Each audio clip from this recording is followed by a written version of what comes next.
एक रोज राम अपने काम से जल्दी लौट आता है। बेटा राम, आज ऑफिस से जल्दी आ गया। हाँ माँ, कंपनी काफी समय से लॉस में थी, इसलिए फाइनली आज उसे बंद करना पड़ा। पर मैं भी काफी समय से कुछ करने की सोच रही हूँ। क्या मैं अगले सप्ताह से ही छोले भटूरे की दुकान लगा सकती हूँ? मुझे ना सिर्फ छोले भटूरे खाने पसंद है, बल्कि बनाने भी बड़े अच्छे से आते हैं। माँ, आप चिंता ना करो, मैं जल्दी कोई दूसरा काम ढूंढ लूंगा। वैसे राम बेटा, मैं तो कहती हूँ तुम दोनों ही मिलकर ये दुकान खोल लो। मुझे एक आइडिया आया है, क्यों ना हम अपनी दुकान का नाम बाहुबली छोले भटूरे वाले रख ले। विमला जोश में अपने होश खोते हुए बाहुबली थाली खाने लगती है, पर आधे से भी कम खाने पर ही वो बेहोश हो जाती है, क्योंकि अब उसे पता था कि उसे नहीं खाया जाएगा और पैसे देने पड़ेंगे। एक रोज राम अपने काम से जल्दी लौट आता है और अपने बेटे को काम से जल्दी और उदास लौटता देखकर एकता राम से कहती है, बेटा राम, आज ऑफिस से जल्दी आ गया। हाँ माँ, कंपनी काफी समय से लॉस में थी, इसलिए फाइनली आज उसे बंद करना पड़ा। ये बातें राम की पत्नी गौरी भी सुन रही थी। तभी राम अपनी माँ से कहता है, माँ, आप चिंता ना करो, मैं जल्दी कोई दूसरा काम ढूंढ लूंगा।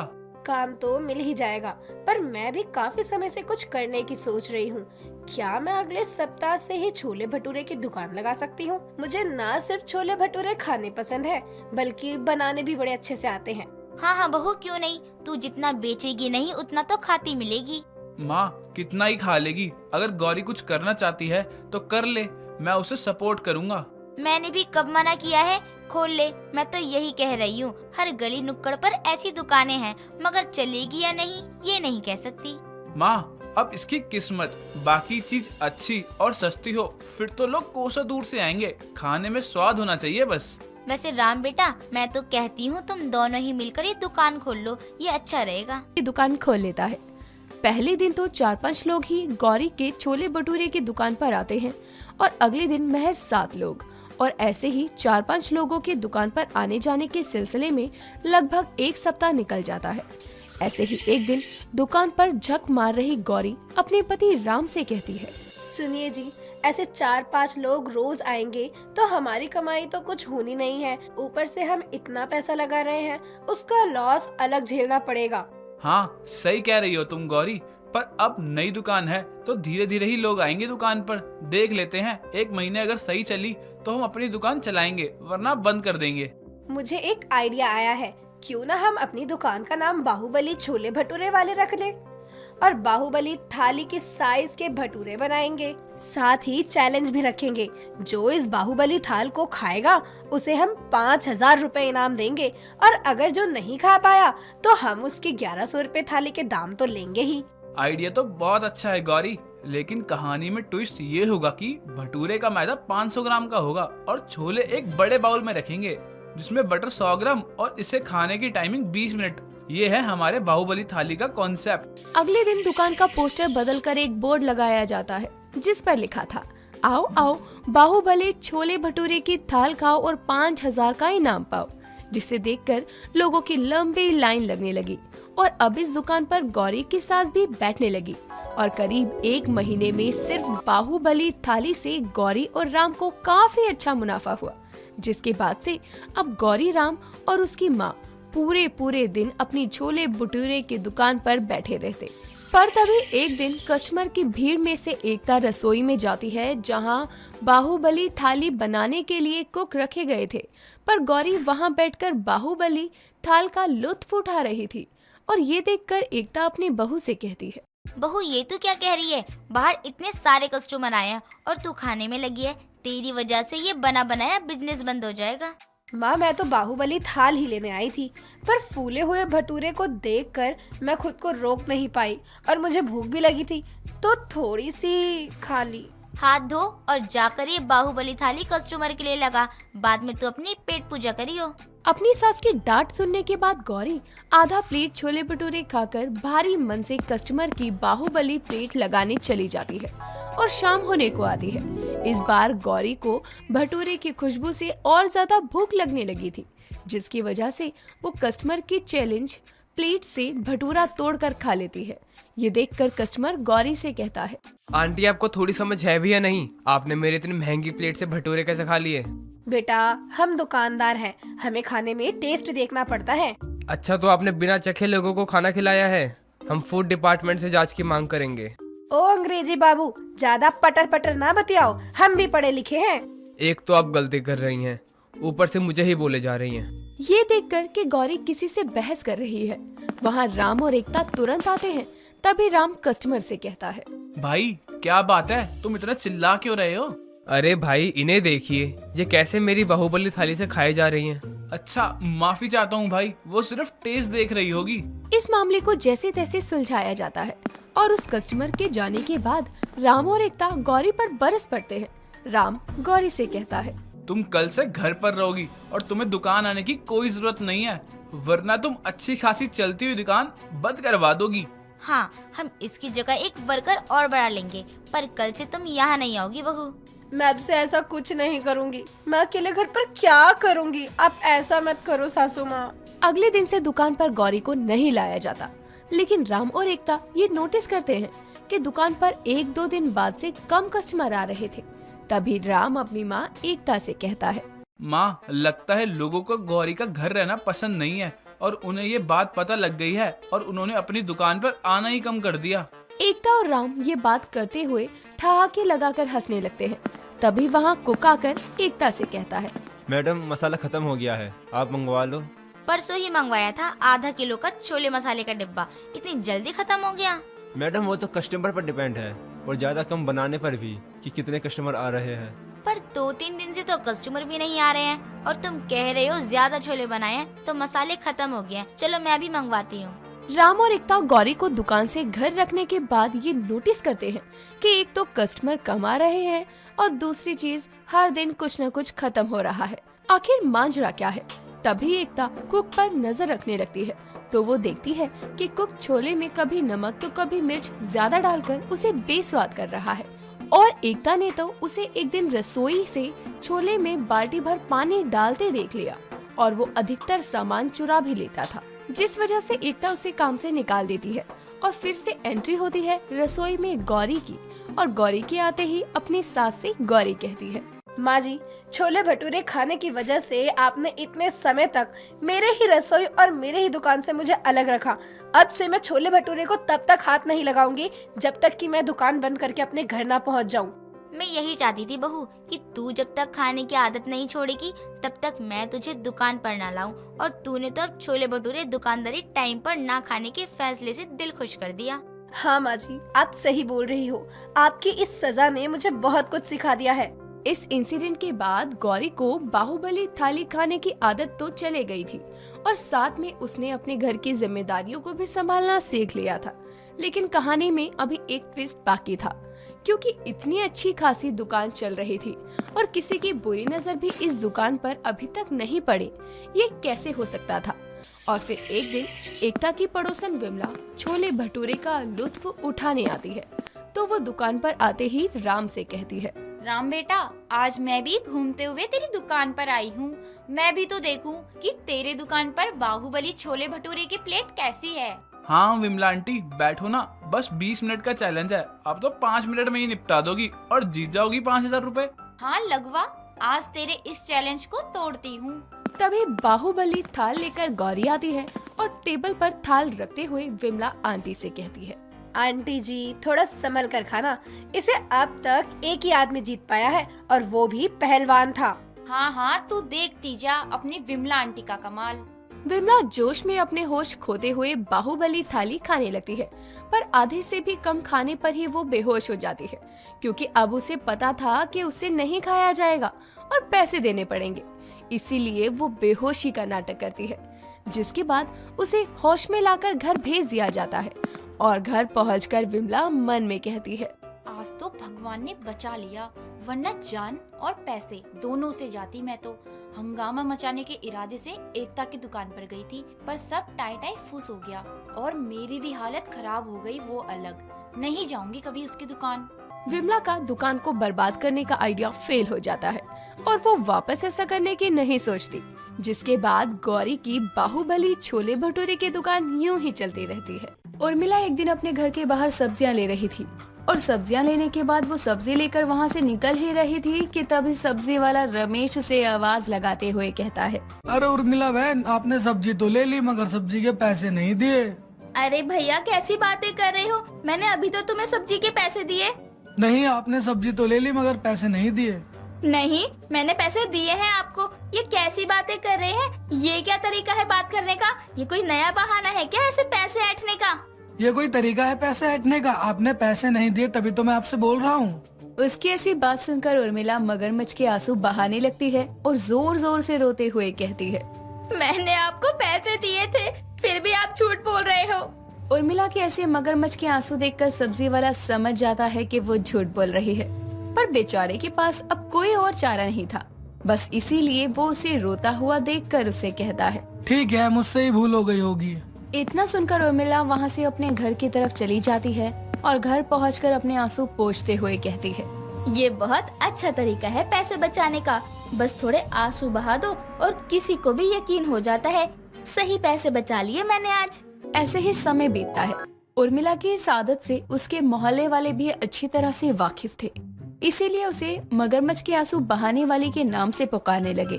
उर्मिला को इस बात से कोई फर्क नहीं पड़ता था, क्योंकि वो अपनी इस आदत से किसी को भी झूठा और पागल बना सकती थी। वो रोज कुछ ना कुछ ऐसी गलतियां करती और जब भी कोई उसे कुछ बोलता तो वो रोने लगती। ऐसे ही एक दिन उर्मिला दोबारा एक साड़ी वाले के दुकान पर जाती है और वहाँ जाकर वो दुकान वाले से कहती है, भैया जरा बढ़िया सी साड़ी तो दिखाना। हाँ जी, बताइए कैसी साड़ी दिखाऊं मैं आपको? महंगी और अच्छी डिजाइनर साड़ियाँ दिखा दीजिए। तभी दुकानदार उसे बढ़िया बढ़िया साड़ी निकाल कर दिखाते हुए कहता है, ये देखिए, ये साड़ी हमारी दुकान की सबसे महंगी साड़ी है और बेहद सुंदर भी है। ये साड़ी आपके ऊपर बहुत ही ज्यादा अच्छी लगेगी। नहीं भैया, मुझे कोई भी साड़ी यहाँ पर पसंद नहीं आई, मुझे नहीं चाहिए यहाँ से कोई भी साड़ी। क्या हुआ बहन जी, आप कहे तो मैं और भी साड़ियाँ दिखा देता हूँ। नहीं, मुझे पसंद ही नहीं है कोई। ऐसे ही बातें करते हुए वो अपने बैग में चुपके से एक साड़ी रख लेती है। फिर वो दुकान से निकल ही रही होती है कि तभी वहाँ दुकान में बैठा दुकान का मालिक उर्मिला की इस हरकत को सीसीटीवी कैमरे में देख लेता है और उर्मिला को रोकते हुए कहता है, रुकिए मैडम, हमें आपका बैग चेक करना है। लेकिन क्यों? क्योंकि यहाँ से साड़ी गायब हुई है, इसलिए आपका बैग चेक करना है। उसके इतना कहते ही उर्मिला समझ गई थी कि अब उसकी चोरी पकड़ी गई है और अब वो नकली आंसू बहाना शुरू करती है। नहीं, मैंने कोई चोरी नहीं की, आपको जरूर कोई गलतफहमी हुई है। एक बार बस आप अपना बैग दिखा दीजिए। उर्मिला समझ गई थी कि अब ये लोग उसकी बात का यकीन नहीं करेंगे। उर्मिला बैग दिखा ही रही थी कि साड़ी उसके बैग में से निकलकर जमीन पर गिर जाती है और दुकानदार साड़ी उठाते हुए कहता है, हाँ, साड़ी इनके बैग में ही थी। मुझे नहीं पता ये साड़ी मेरे बैग में कैसे आई, मैं नहीं जानती कुछ भी। अब दुकान में खड़े सभी लोग उर्मिला को देखने लगते हैं। सब उर्मिला को बोले जा रहे थे, उसके बारे में बातें बना रहे थे, लेकिन उर्मिला अपना झूठा रोना रोती रहती है। उसका रोना देखकर दुकान का मालिक साड़ी रखकर उसे वहाँ से जाने के लिए कह देता है। उर्मिला वहाँ से अपने घर की तरफ आ जाती है और घर आने के बाद खुद से कहती है, आज तो मैं पकड़ी ही गई थी मारो, और लोग भी तो कैसे बातें बना रहे थे, लेकिन कोई नहीं, मेरे मगरमच्छ के आंसू इस बार भी काम आ गए और मैं बच गई। ऐसे ही समय बीतता है और अब उर्मिला अपने बेटे दीपक की शादी नीलम नाम की लड़की से करवाती है। दीपक अपनी बीवी की हर बात मानता था और उससे बहुत प्यार करता था, लेकिन ये बात उर्मिला को बिल्कुल पसंद नहीं थी। ऐसे ही समय बीतता है और एक रोज उर्मिला नीलम को रसोई में काम करता देखकर रसोई की तरफ जाती है और नीलम से कहती है, बहू क्या कर रही है तू? कुछ नहीं माँ जी, बस रात का खाना बना रही हूँ। अच्छा, वैसे काम तो तू समय के हिसाब से ही कर लेती है, लेकिन बहू थोड़ा मेरी सेवा पर भी ध्यान दिया कर। हाँ कहिए ना, कुछ काम है आपको मुझसे तो बताइए, मैं कर देती हूँ। रहने दे, जो कर रही है उसमें ही ध्यान लगा ले। नीलम को अपनी सास का ये बर्ताव कुछ समझ नहीं आता और ना ही उसे पता होता है कि उसकी सास कैसी है। ऐसे ही दिन बीतते हैं और उर्मिला को अपने बेटे दीपक को पूरी तरह से बहू का गुलाम बनते देखकर गुस्सा आता है और वो अब हर चीज करती जिससे उसके बेटे बहू में लड़ाई हो जाए। ऐसे ही एक रोज खाना बनाकर नीलम अपने कमरे की तरफ जाती है और नीलम को कमरे में जाता देखकर उर्मिला पीछे से रसोई में जाती है और बहू के बनाए खाने में ऊपर से बहुत सारा नमक डालती है। कुछ देर में दीपक ऑफिस से आता है और नीलम को आवाज लगाता है, नीलम कहाँ हो? हाँ जी कहिए। जल्दी से खाना लगा दो, बहुत थकान हो गई है और भूख भी बहुत लगी है। हाँ हाँ, आप फ्रेश हो जाइए, मैं अभी खाना लगा देती हूँ। कुछ ही देर में नीलम खाना लगा देती है और सभी खाना खाने बैठते हैं। तो उसकी सास अपने मन में कहती है, अब आएगा मजा जब इसके बनाए खाने से सबके मुंह का स्वाद बिगड़ेगा। ये सब्जी किसने बनाई है? कितना नमक है इसमें? सब्जी तो मैंने ही बनाई है, पर नमक तो मैंने ठीक ही डाला था। माँ जी, क्या आप मेरे बाद किचन में आई थी? तुझे ऐसा क्यों लग रहा है बहू? क्यों मुझसे पूछ रही है? ऐसे ही माँ जी, क्या पता आप गई हो किचन में। यानी तेरे कहने का मतलब है मैंने तेरे खाने में नमक मिला दिया? हाय दैया, कैसा इल्जाम लगा रही है बहू। नहीं माँ जी, मैंने ऐसा कब कहा कि आपने मेरे खाने में नमक मिलाया है। तेरे कहने का तो यही मतलब निकलता है बहू। बताओ मैं क्यों भला ऐसा करूँगी?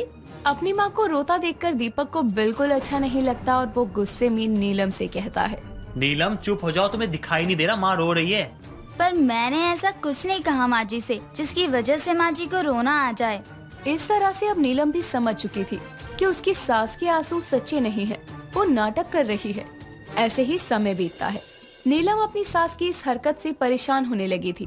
वो अब कैसे भी करके अपनी सास के मगरमच्छ की तरह आंसू बहाने वाली आदत को अपने पति दीपक के सामने लाना चाहती थी। ऐसे ही एक दिन नीलम रसोई में काम कर रही थी और वहाँ उसकी सास आती है और उसके पास जाकर खड़ी होती ही है कि उसके पैर पर एक प्लेट आकर गिरती है और उर्मिला बहुत तेज चिल्लाने लगती है और अपने मगरमच्छ के आंसू बहाने लगती है। इतने में नीलम कहती है। उर्मिला ये सब बोल ही रही थी कि तभी पीछे से दीपक आ जाता है और अपने बेटे को देखकर उर्मिला अपने नकली आंसू बहाते हुए कहती है, देख बेटा, बहू ने क्या किया है मेरे साथ। मेरे पैरों पर प्लेट गिरा दी। माँ बस करो अब। और अब कितने मगरमच्छ के आंसू बहाओगी? मैंने सब देखा है। तेरा मतलब क्या है बेटा? मैं झूठ बोल रही हूँ और मेरे आंसू क्या ये भी झूठे हैं? एक तो मेरे पैरों पर जानबूझ बहू ने प्लेट गिरा दी और अब तू उसे कुछ बोलने की बजाय मुझे ही बोल रहा है। हाँ माँ, ये सब झूठ है, क्योंकि ये सब जब हो रहा था ना तो मैं यहीं खड़ा था और माँ मैंने अपनी आंखों से देखा है कि प्लेट अपने आप गिरी और आपके पैरों में लगी। नीलम ने कुछ नहीं किया है, वो तो बल्कि आपकी मदद के लिए कह रही होती है कि आप उसके ऊपर चिल्लाने लगती हो। हाँ दीपक जी, मैंने कुछ नहीं कहा। मैं तो बस उनसे पूछ रही थी कि उन्हें चोट कैसे लगी और ये थी कि मुझ पर ही चिल्लाने लगी कि मैंने ही इनके पैरों पर प्लेट गिराई है। हाँ नीलम, मैंने देखा सब। अब तुम्हें कुछ बोलने या बताने की जरूरत नहीं है। पता नहीं क्या जादू किया है मेरे बेटे पर। जब से आई है मेरा बेटा एक नहीं सुनता मेरी। जब देखो सिर्फ बहू की हाँ में हाँ मिलाता रहता है। माँ जब तक देखा नहीं था आप पर ही भरोसा करता था और आपकी हर बात मानता था, लेकिन अब सब देखकर लगता है ना जाने कितनी बार मैंने आपके इस मगरमच्छ के आंसू को देखकर नीलम को कई बार कितना कुछ कहा है। नीलम मुझे माफ करना अगर मैंने ना गुस्से में तुमसे कुछ ज्यादा गलत बोल दिया हो। नहीं दीपक जी, आपकी कोई गलती नहीं है। आपको तो पता ही नहीं था ना पहले कुछ। आपने तो आज अपनी आंखों से देखकर मुझ पे यकीन किया है। अब आपको भी पता चल गया होगा कि मैंने आपसे कभी झूठ नहीं बोला। मैं तो खुद चाहती थी कि एक दिन आपको भी पता चले कि आपकी माँ कैसे गलतियाँ कर मगरमच्छ के आंसू बहाती हैं।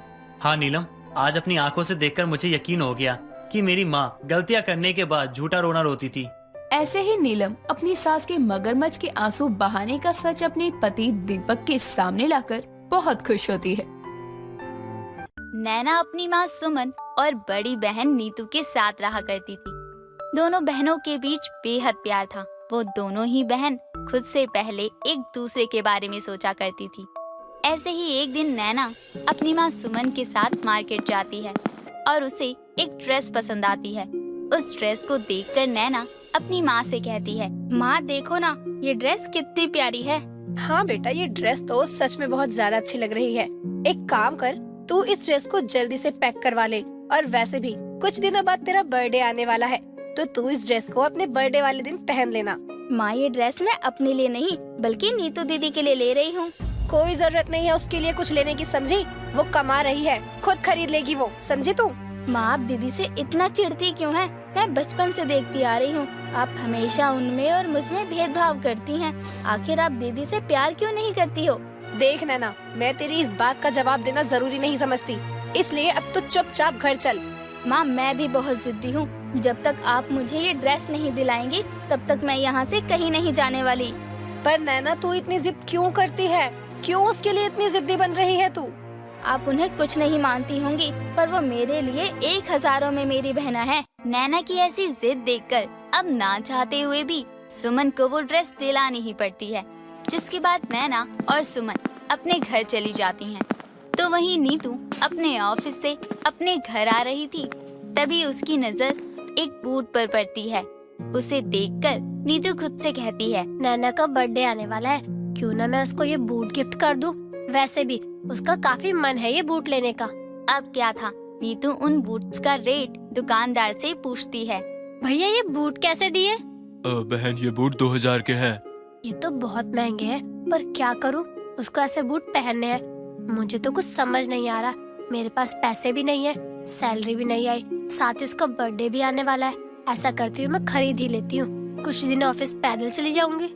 इतना सोचकर नीतू उन बूट्स को खरीद लेती है और जब वो घर आती है तब वो अपनी बहन को आवाज लगाते हुए कहती है, नैना, नैना। आ गई दीदी आप? आपको पता है आज क्या हुआ? नहीं, मुझे नहीं पता कि आज क्या हुआ है, और सच कहूँ तो मुझे जानना भी नहीं है। दीदी कैसी बातें करती हो तुम? तुम्हें पता भी है मैं आपके लिए क्या लाई हूँ? नैना के मुंह से सामान लेने की बात सुनकर नीतू समझ जाती है कि आज भी उसने अपनी माँ से बहस की है, जिसके बाद नैना नीतू को रुकने के लिए कहती है और थोड़ी देर बाद वो अपने हाथों में वही प्यारी सी ड्रेस ले आती है और अपनी बहन को देते हुए कहती है, ये रही आपकी ड्रेस। याद है जब हम घूमने गए थे तब आपको ये ड्रेस कितनी पसंद आई थी, पर पैसे न होने की वजह से आपने इस ड्रेस को नहीं खरीदा था। तो आज मुझे ये ड्रेस डिस्काउंट में मिली तो मैंने ये ड्रेस खरीद ली।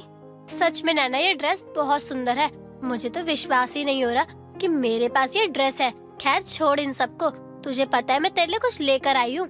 अच्छा, और वो क्या है? ये देख मैं तेरे लिए क्या लाई हूँ। वाओ दीदी, ये क्या है? अब तो इसको खोलो और मैं तेरे लिए गाना गाती हूँ। हाँ सही कहा दीदी आपने, मैं इस गिफ्ट को खोलती हूँ और आप अब गाना गाइए। 1000 में मेरी बहना है, सारी उम्र हमें संग रहना है। वाओ दीदी, ये तो वही बूट्स हैं जो मुझे चाहिए थे, पर आप इस बूट को कैसे ला सकती हो? ये तो बहुत महंगे थे ना। नहीं, बिल्कुल भी नहीं, मैं मेरी बहन के लिए कुछ भी कर सकती हूँ, समझी पागल। वो दोनों आपस में बात कर ही रहे थे, तभी वहाँ पर सुमन आ जाती है और अपनी बेटी को नीतू के दिए बूट्स पर खुश होते हुए देखकर कहती है, नैना ये क्या तेरे हाथों में सड़क छाप की चीजें हैं? माँ ये कोई सड़क छाप चीज नहीं है, बल्कि मैंने इसको दुकान से खरीदा है। मुझसे जुबान चलाने की जरूरत नहीं है नीतू, इसलिए अब तू यहाँ से चुपचाप जा सकती है। जी माँ। नीतू अब अपने कमरे में जाने लगती है, तो वहीं ये सब कुछ देखकर नैना अब अपनी माँ से कहती है, माँ आप हमेशा दीदी से क्यों चिढ़ती रहती हो? आखिर क्यों आप उनसे इतनी नफरत करती हो? कोई तो रीजन होगा। तुझे रीजन जानना है ना, तो सुन, वो मेरी खुद की बेटी है ही नहीं। जब तू मेरे पेट में थी तब तेरे पापा को ये रोड पर मिली थी और तब से तेरे पापा ने इसकी जिम्मेदारी संभाल ली। मुझे भी कोई परेशानी नहीं थी, पर एक दिन जब तेरे पापा इसको लेकर बाहर गए तब उनका एक्सीडेंट हो गया और मरते मरते उन्होंने मुझसे ये वादा लिया कि मैं इसका बहुत अच्छे से ख्याल रखूंगी। उनके मरने की वजह कोई और नहीं बल्कि ये लड़की है, इसने ही तेरे पापा को मारा है। नहीं माँ, ऐसा नहीं है। दीदी उस समय खुद एक बच्ची थी और पापा के मरने की वजह एक एक्सीडेंट था। अब आप ही बताओ दीदी की इसमें क्या गलती? अब दीदी से उस चीज के लिए नफरत करती रही जिससे दीदी का कोई लेना देना ही नहीं है। तुम मुझे मत समझा, समझी? माँ देखना, एक दिन आपको आपकी बेटी पर बहुत गर्व होगा और जिस तरह हर समय मैं बोलती रहती हूँ ना, ठीक उसी तरह आप भी बोलोगी कि 1000 में मेरी बिटिया है। नैना की बात सुनकर एक बार फिर सुमन चुप हो जाती है और अपने कमरे में चली जाती है।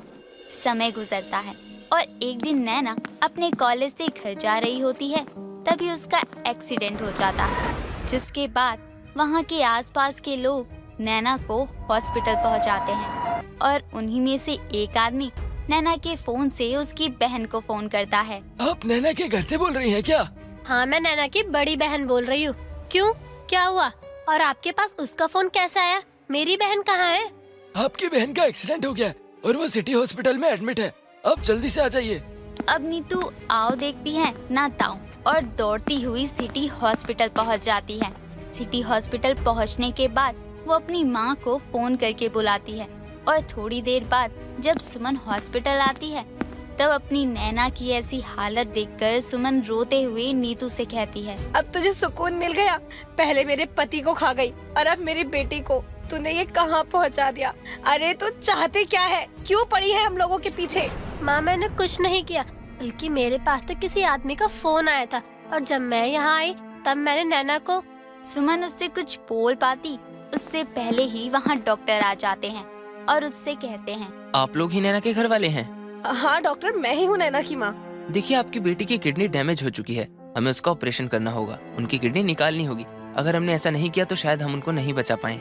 तो कर दीजिए ना ऑपरेशन, देरी किस बात की है? चिंता की बात यह है कि आपकी बेटी की एक किडनी नहीं बल्कि दोनों किडनी डैमेज हो गई हैं और अब उनको जिंदा रहने के लिए किडनी की जरूरत है। सुमन कुछ बोलती उससे पहले ही नीतू बोल पड़ती है, देरी किस बात की है डॉक्टर? मैं हूँ ना, मैं अपनी बहन को किडनी दूंगी। डॉक्टर नीतू की बात सुनकर उसको नैना के पास ले जाता है और कुछ देर बाद ही नीतू अपनी बहन को अपनी एक किडनी दे देती है। ये देखकर सुमन को अपनी बेटी की बातों की याद आ जाती है और वो खुद से कहती है, सही कहा था नैना ने, एक दिन मुझे नीतू पर गर्व होगा। मुझे माफ करना नीतू बेटा, मैं हमेशा तुझमें और नैना में भेदभाव करती आई, पर अब नहीं। मैं पूरी तरह से तुम दोनों को बराबर प्यार दूंगी। सुमन जो बोलती है वही करती है और अगले कुछ ही दिनों बाद नीतू और नैना अपने घर आ जाती हैं, जिसके बाद अब सभी खुशी से रहने लगते हैं। अपनी माँ में आया बदलाव देखकर नैना आखिर में बोल ही देती है, माँ मैंने कहा था ना कि आप भी बोलोगी कि 1000 में आपकी बेटी है। हाँ सही कहा था तूने। अब बस कर, तू तो मेरी जान है क्योंकि 1000 में मेरी बहन है। एक छोटे से गांव में सरिता अपने पति कमल के साथ एक टूटी फूटी झोपड़ी में रहती थी। सरिता का पति काफी ज्यादा मेहनती था, वो काम में ही ज्यादा लगा रहता था, लेकिन इतनी मेहनत के बाद भी उनके पास पैसे नहीं थे।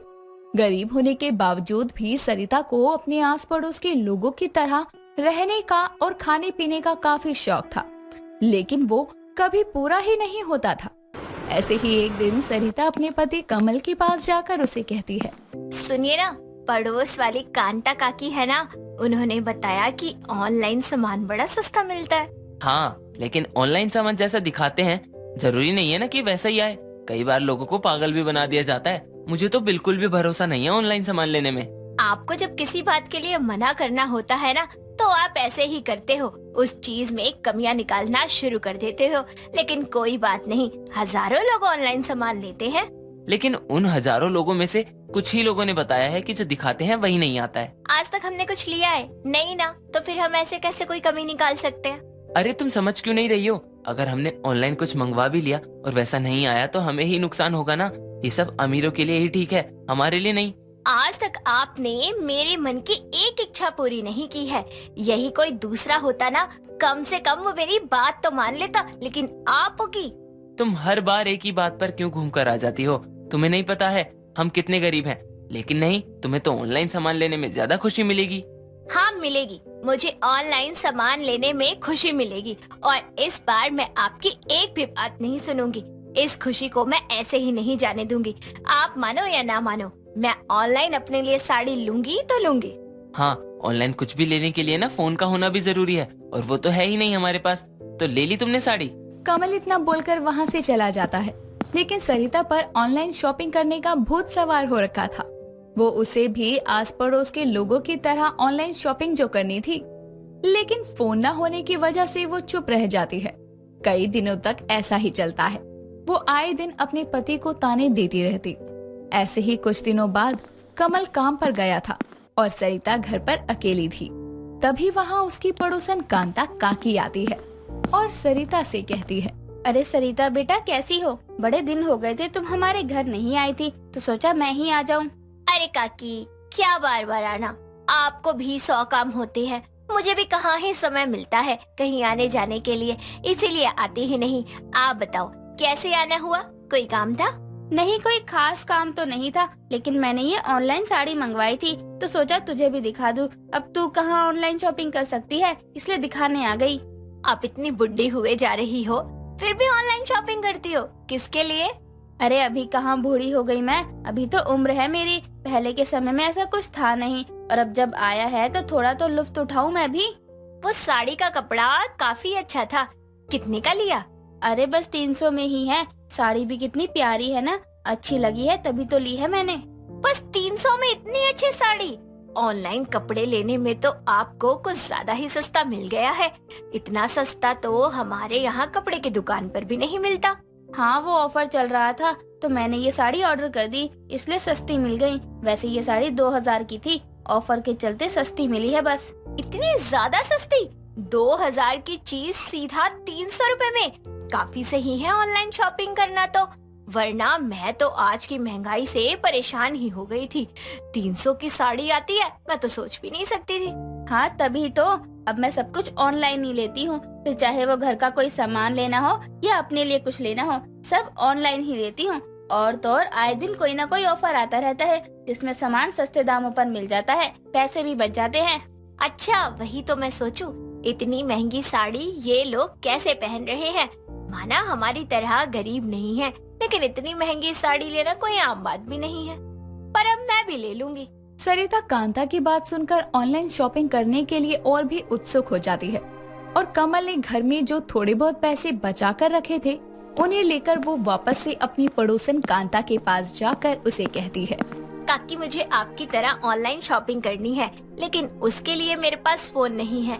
आप अपने फोन से मंगवा कर दे देंगी? मैं पैसे दे दूंगी आपको। अरे वाह, गरीब भी ऑनलाइन शॉपिंग करते हैं क्या? काकी आप क्यों हमारी स्थिति का मजाक बना रही हो? पैसे नहीं है, फोन नहीं है, लेकिन इच्छा तो है ना गरीब लोगों की भी। और मैं कौन सा आपको ये बोल रही हूँ कि आप पैसे दे दो।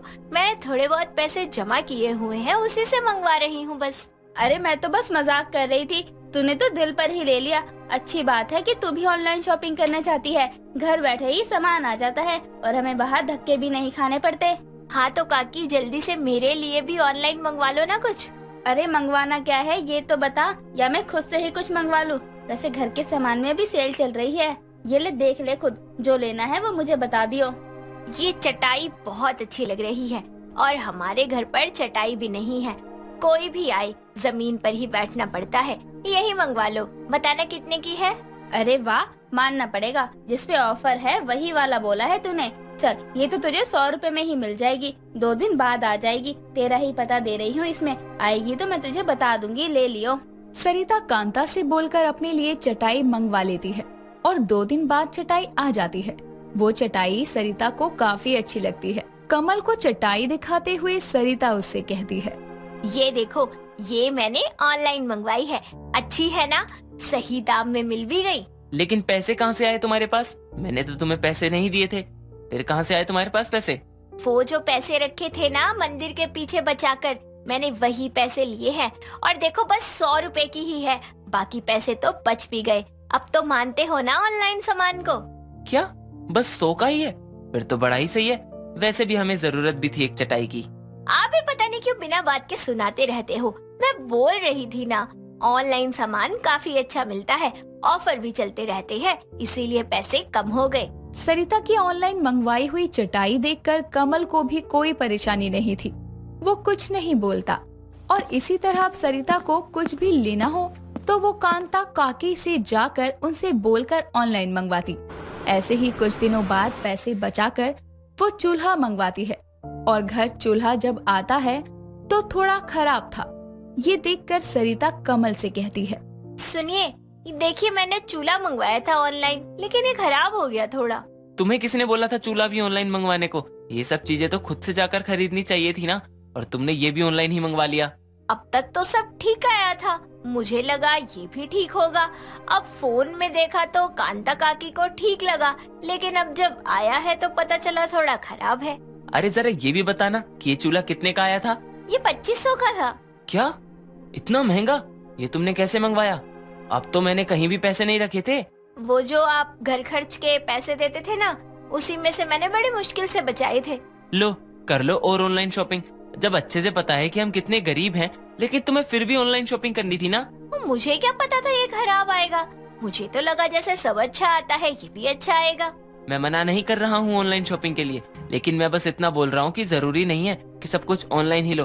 कुछ चीजें तो खुद से देख परख कर भी ले सकते हैं ना। हाँ आपकी बात सही है, लेकिन अब क्या करें? जाकर कांता काकी से पूछो कि ये वापस हो सकता है क्या? अगर हो सकता है तो करवा दो।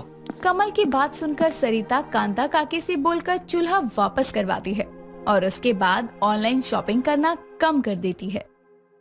काव्या अपने ससुराल में गृह प्रवेश के लिए दरवाजे पर खड़ी होती है। तभी उसकी नंद नैना अपनी भाभी से बोलती है, काव्या भाभी, आपका लहंगा तो बड़ा अच्छा लग रहा है। कितने का है ये? क्या बताऊं ननद जी, इसका तो रेट ही आसमान छू रहा है। ये कम से कम 25,000 का लहंगा है। मैंने अपने मामू से कहकर मंगवाया था स्पेशल दुकान से। काव्या भाभी, अगर आप बुरा ना माने तो क्या कल मैं इस लहंगे को पहन सकती हूँ? वो क्या है ना कि कल मेरे कॉलेज में ड्रेस कंपटीशन है, तो मैं सोच रही थी कि क्यों ना मैं कल इस ड्रेस को पहनकर चले जाऊँ। काव्या अपनी नंद को जवाब देती उससे पहले नैना की माँ यानी काव्या की सास नीलम नैना से कहती है, नैना, अभी तुम्हारी भाभी ने घर में कदम तक नहीं रखा और तुम उसका इतना महंगा लहंगा लेने की बात कर रही हो। अरे तुम्हारे पास कपड़ों की कमी है क्या जो अपनी भाभी से उसका लहंगा मांग रही हो? तुम्हारे पास इतनी अच्छी अच्छी ड्रेसेस हैं, उनमें से कोई क्यों नहीं पहन लेती? माँ, आप तो जानती हैं कि मेरे पास जितने कपड़े हैं सभी को ट्राई कर लिया, और तो और एक बार पहने हुए कपड़े मैं दोबारा नहीं पहनती। इसलिए मैं इस कंपटीशन में कुछ हैवी सा पहनना चाहती थी। साथ ही आप तो जानती ही हैं कि मेरा कंपटीशन हैवी ड्रेस का है, तो बस इसलिए मैंने भाभी से उनका ये जोड़ा मांग लिया।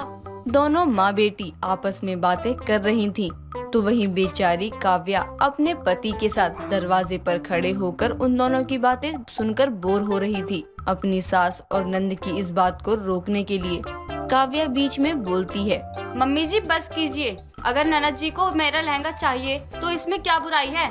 मैं उन्हें लहंगा दे दूंगी। और ननद जी आप टेंशन मत लीजिए, मैं आपको अपना ये लहंगा दे दूंगी और इस लहंगे को पहनकर आप अपने कंपटीशन को पूरा कर लेना।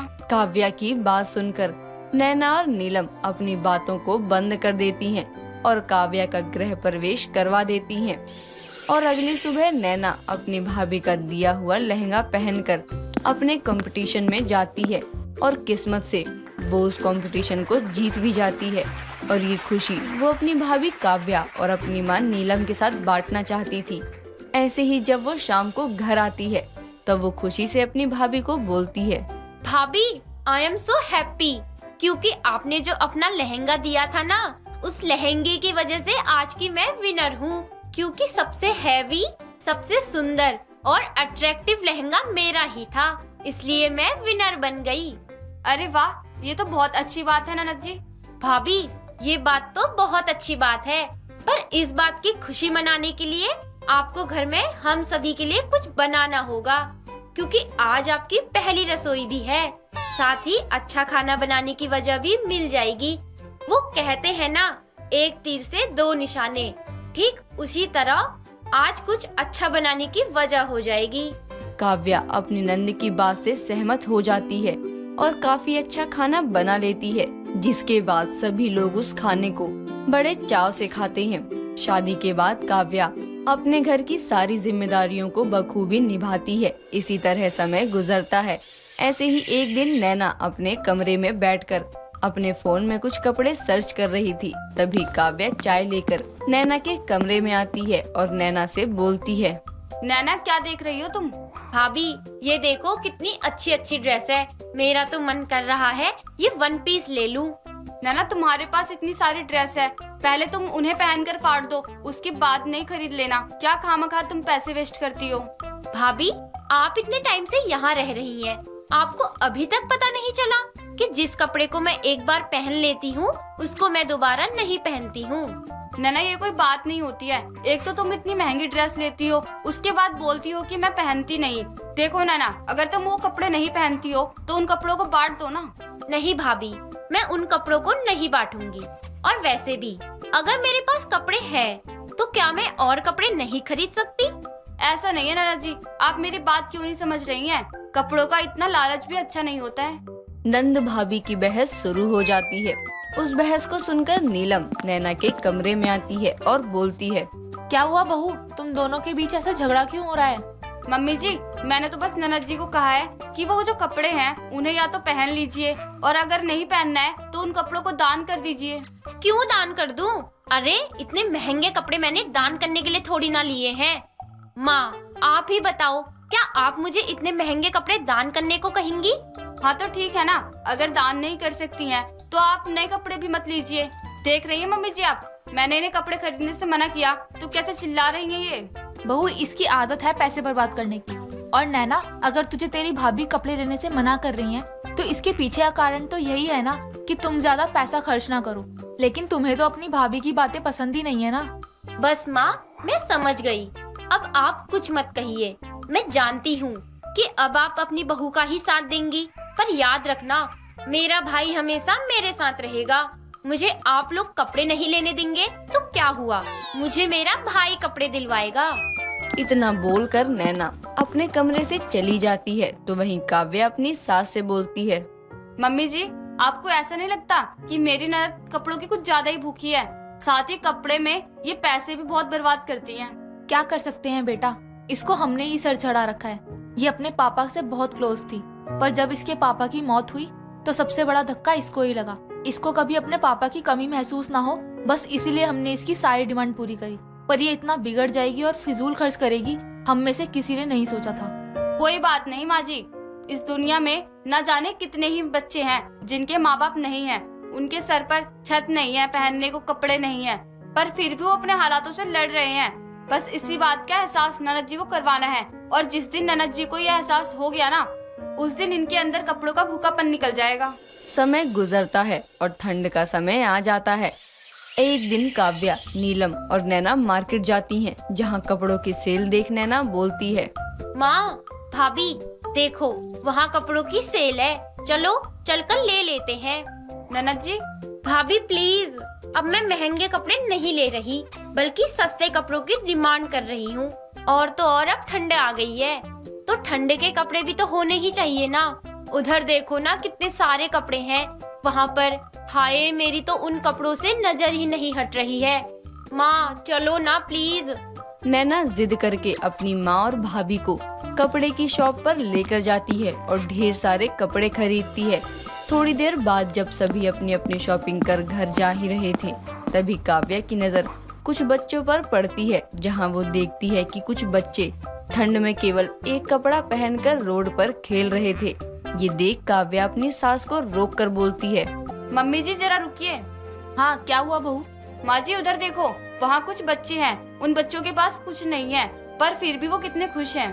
काव्या अपनी सास से ये बात बोल ही रही थी, तभी नैना की भी नजर उन बच्चों पर पड़ती है। उनको ठंड में ऐसे देख कहीं न कहीं नैना का दिल भी सहम जाता है। नैना एक नजर अपने हाथ में रखे कपड़ों की तरफ देखती है तो दूसरी नजर उन गरीब बच्चों की तरफ। नैना अब कुछ नहीं बोलती और वो दोबारा उसी दुकान पर जाती है जहाँ से उसने कपड़े लिए थे। नैना अपने लिए बहुत सारे कपड़ों को चेंज करवा कर उन बच्चों के लिए जैकेट्स ले लेती है। जैकेट्स लेने के बाद नैना उन बच्चों को वो जैकेट्स देकर बोलती है, बच्चों, आज के बाद तुम सभी इस पतले से कपड़े में नहीं रहोगे। माँ, भाभी, चलो घर चलते हैं। नैना ये क्या, तुमने अपने कपड़ों को बदल उन बच्चों को वो कपड़े क्यों दिए? वो इसलिए भाभी, क्योंकि मुझे लगता है कि जितने ऐसो आराम से मैं रह रही हूँ, उतने ऐसो आराम शायद ही किसी को मिलता हो। इन बच्चों के पास कुछ भी नहीं है, पर फिर भी ये बच्चे खुश हैं। बस इन्हें देखकर दिल पिघल गया। भाभी, शायद मेरे पास सब कुछ होते हुए भी मैं उन चीजों से खुश नहीं हूँ, पर जब मैंने इनकी मदद की तो मुझे बहुत अच्छा लगा और शायद सुकून भी।